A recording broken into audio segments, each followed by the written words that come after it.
That's the thing that's changed with Tatum as he's kind of grown into his freak body that he has. Like, he's really strong now. Like, all of those guys, him, Brown, Smart, they're all like strong. And I think that Durant, and then you bring in, it's like, oh, here's Grant Williams too. And it's just, everybody's just kind of sturdy, and when you're athletic and sturdy at the same time, and you can really body up these dudes. Durant, like, that's when he struggled in the past. Like, he's way back when Ron Artest. What series was that? Like 2010? That was one. Some of the stuff Golden State did to him in 2016. Remember, he cratered those last 3 games. He was bad. He cratered the last 3 games? I don't remember 2016. That. Remember, he was shooting like, I think those last 3 games, he was probably like 38, 40%. Like, he just didn't play well. And Westbrook obviously wasn't open either. His game is like, I don't know, like I get that he's like anti-analytics. I get that he's like the most gifted scorer in the NBA. He just really doesn't do himself any favors by playing that style of basketball. Like he's so efficient at the long two. He's the best in the league at it, like 55%, whatever. But that's okay in the half court if that's like, but if you're just that's like that's defense independent, great, whatever. But like this series, they had like a 40% long 2 rate, 45. Like they had the 3rd and 5th, I think, highest long 2 rate games over the last 2 years. And in the playoffs, I think it's just like you can't fight the math that much. If you look at the Celtics are getting an open 3 more often than not. The net spacing was so bad. They were spending 15 to 16 seconds trying to get him the ball at the elbow. Celtics are doing a great job of pushing him further and further out. So it was no longer the elbow or a foot in the paint when he was getting his post touches. They were all the way out by the 3-point line. They had cleared out that side to run empty for him. There was nobody pulling up towards the top. So it was like you could just double team him with impunity. And yeah, he's going to get a fadeaway long 2.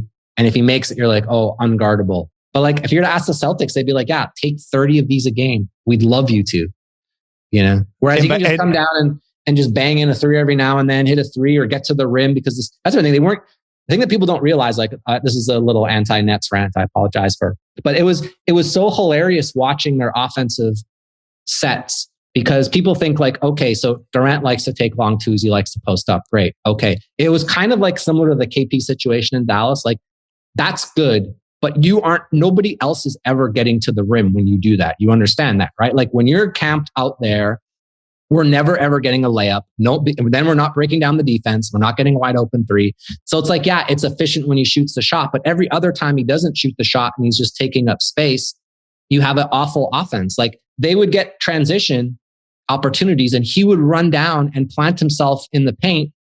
And because of that, his guys weren't like Mills isn't getting a layup now. And it turns into a long 2 because now the one guy who's back just has to stand in the paint.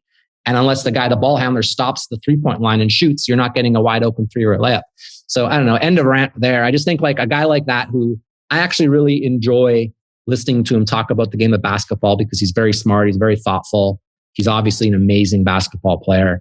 I just think like, I wonder how much of it is just, I want to be anti-nerd and not listen to some of the stuff. Like the math is undefeated in these situations. Like, this idea that this is an analytics thing versus a jock thing, it really isn't that. Like last time I checked, this wasn't gymnastics, right? These guys didn't go up there and play for 48 minutes. Then a panel of judges voted on who wins the game.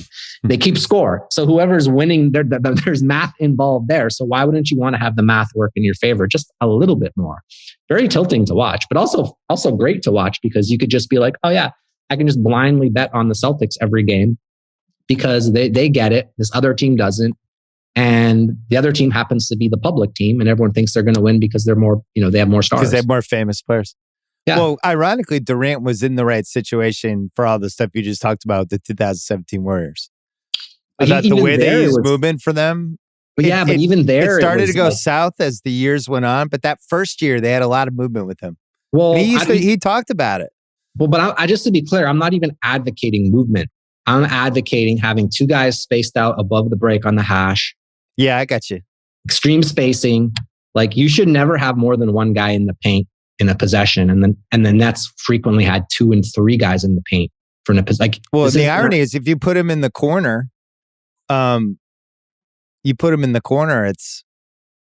not only terrifying, but you have to account for the fact that if he has a sliver of time, he's making I don't even a know that I would 24-footer. necessarily put him in the corner. I would just make sure that I had him somewhere. I'm just saying to mix it up, like to move where you him can around. attack and not in situations where you're just like, you're happy to have him take the shot.